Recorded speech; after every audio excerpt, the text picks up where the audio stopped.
Welcome back to the TheChowTimePod. It's your host, Red. I got some videos today from Tiki-Taki. You know, the saga continues. This one, there's women that actually push back on other women, but it's never taken the correct way ever. It's always taken as an attack, even when other women, you know, tell them the same exact thing that men are telling them. So please like and subscribe down below. I'd really appreciate that. And let's get to that chow. It's chow time. Why did you feel insulted? Because I simply said, you're delusional if you think that you're going to get a high-value man with those terms. She went back and said, a woman who thinks like I am is insecure. You're judging my Clap self-worth. back. You're telling me I'm delusional. It's the same thing. Because we're talking. So one of you guys is delusional. She said you're delusional if you think that you can get what you want. So she's telling you that you might want to readjust your expectations. But you took it as an attack and told her that, no, she's some kind of fucking, you know, pick me or something. Everyone is insecure. It's all good. Hey, listen. Here's the beauty of what we're doing here. Everyone lives their It's own cool. life. And They I have a right or wrong acknowledge answer. everyone for their opinion. All I want to good. check back Love with you it. in 9 years. Okay. And see I if think you got Go ahead. your 100%. I'm sticking to that. 100%, man. She's sticking to it. The only thing she has to think of during the date is looking cute. I understand now that the 50-50 exchange is asymmetrical, and my 50 is planning the date, driving, paying for the meal, and being assertive and making decisions during the date. Her 50 was all done prior to the date. She gets ready, she looks good for me, she makes me look good when we walk in, stuff like that. It's 50-50. Let's It's knock just the shit out different of this guy. investments. God I damn, actually this do guy being disagree with that. Asian just makes me Really? sad. The only thing she I think a lot of Asians are in this guy's boat. Not just Asians, a lot of men, but I think Asians in particular are very docile like this guy is, where he's taken by the propaganda of women are just put on a pedestal, right? He said 50-50 is him planning, him paying, him driving, him taking care of everything. That was his 50 contribution, and hers was just getting ready, a normal thing that doesn't happen extra because she's going out. Like, right? Man. Young kids just losing money left and right through these types of dates and just thinking that this is how they have to do it to get women. And they don't pop. The chances of them getting a solid woman through this method is actually really low. God. The world's so upside down. So I'm going to ask you directly. Yeah, Do you want a divorce? I do want a divorce. So you want to be done? Yeah. I don't care if she send me back to my... I just want a peace of mind. Damn. So this is like a green card marriage type thing.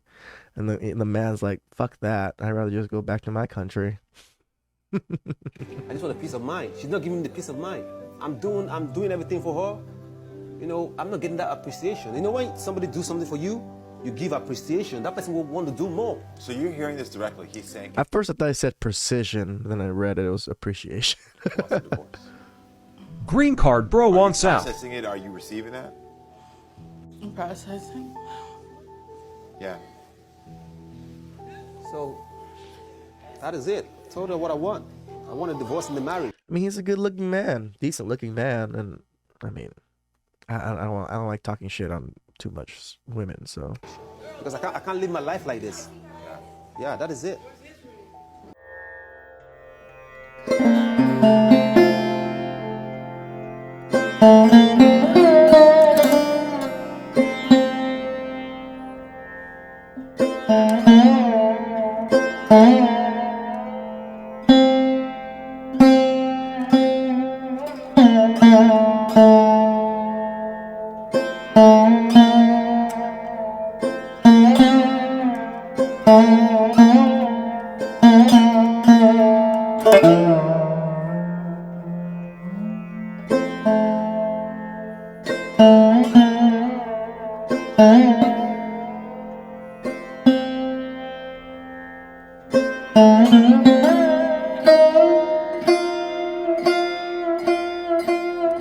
At least it looks genuine to me that she's enjoying herself. She's having a good time with her. It's not like a putting on a show type thing.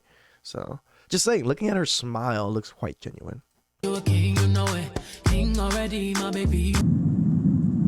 time to leave, man. Time to leave.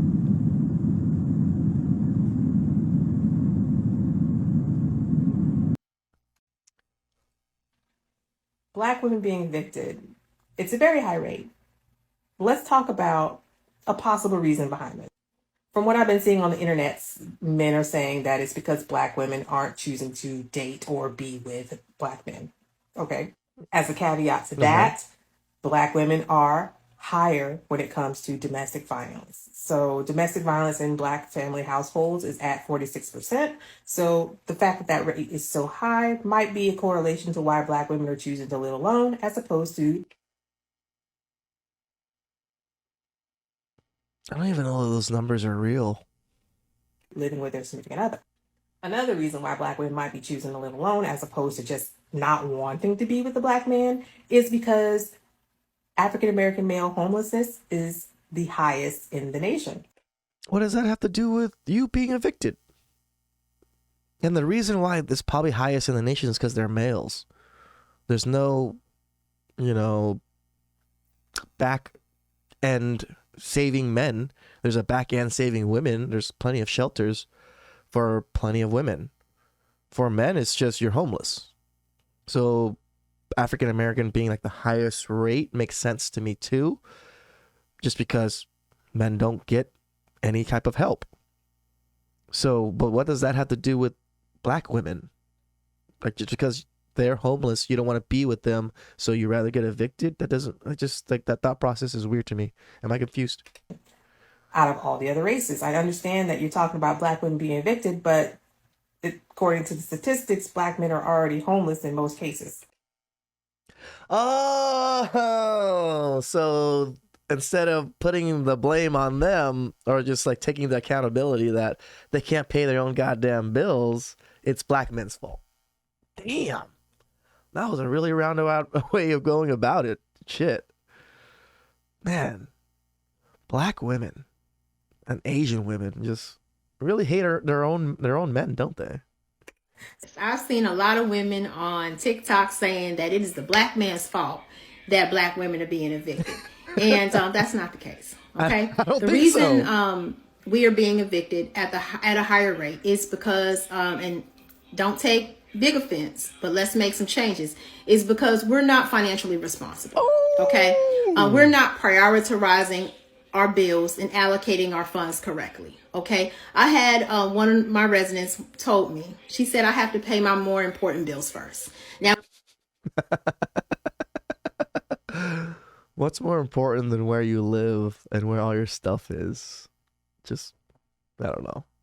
As a man. Unless you're planning on sleeping in your car payment is not the most important bill you have. Everybody might see you driving around in it, but that's not the most important bill that you have. Your rent is the most important bill that you have. And so that's why that needs to be paid first. Because in renting, you stay here as long as you pay here. Mm-hmm.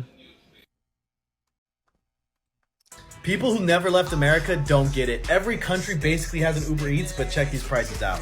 Breakfast, lunch, dinner, drink, delivered to my house, $8. That's just the delivery fee on Uber Eats. And how they do it is they're all on motorcycles. In Asia, it's called Grab. In South America, it's called Rappi. Not gonna lie, when I go to the States, this is the service I miss the most.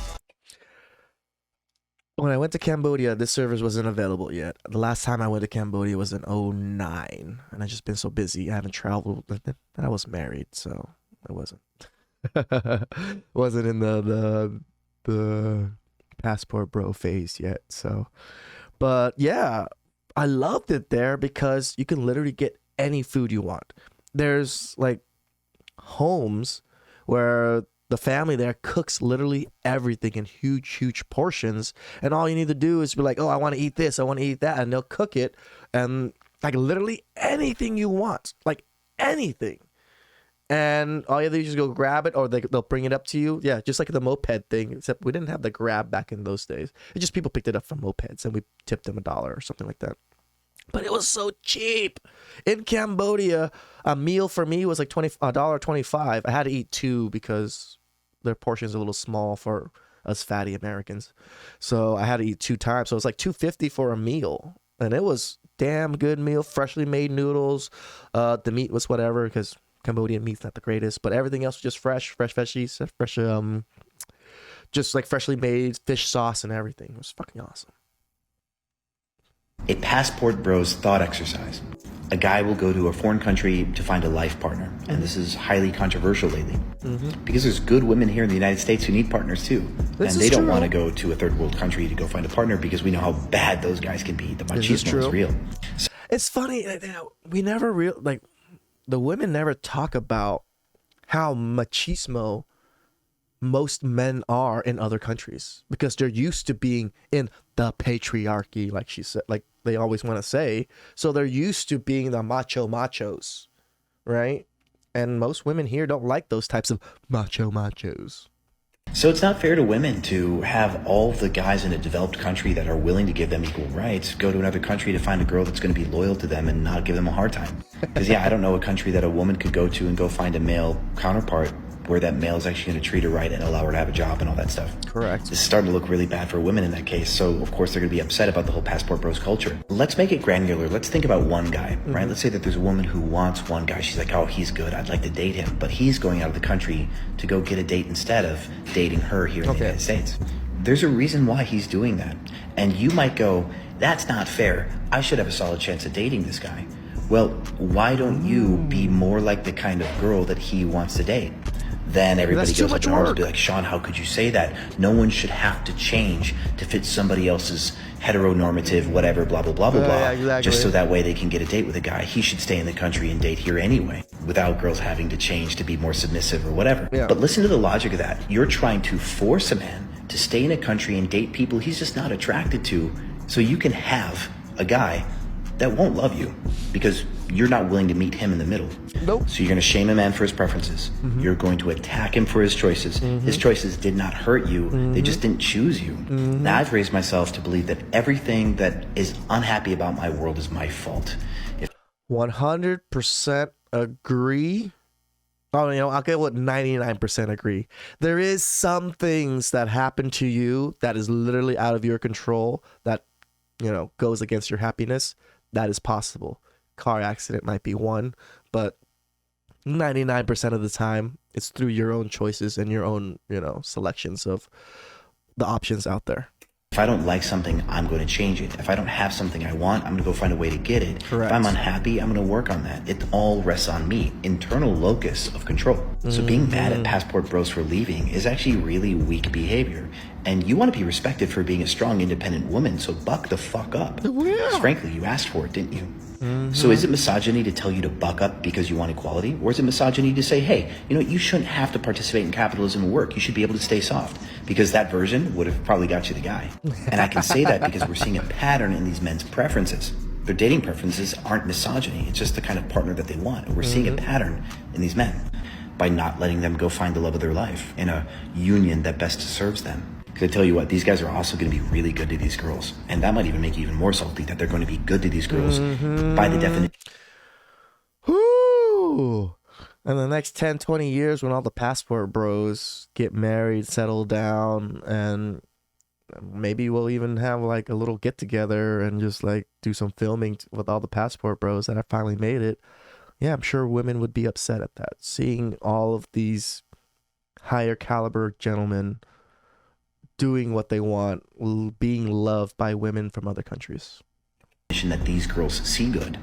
That's another reason why these relationships won't work for you, because your definition of a man treating you right is going to be different than theirs. Life hack. Learn to be happy enough alone that you're not mad at passport bro culture, and then maybe you'll have an open enough heart to date again. How was that, Chow? That last gentleman, I think he resonated with women with that speech. At least I hope he did. He said it in a nice manner to where I think if women were to see it, they can receive it well.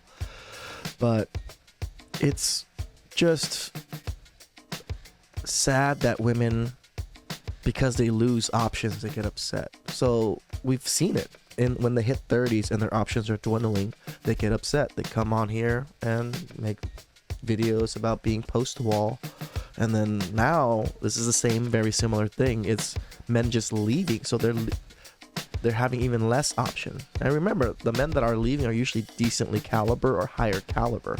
So they actually know this. I think most women actually know this, because most women know to get a passport and to be able to travel, you need funds.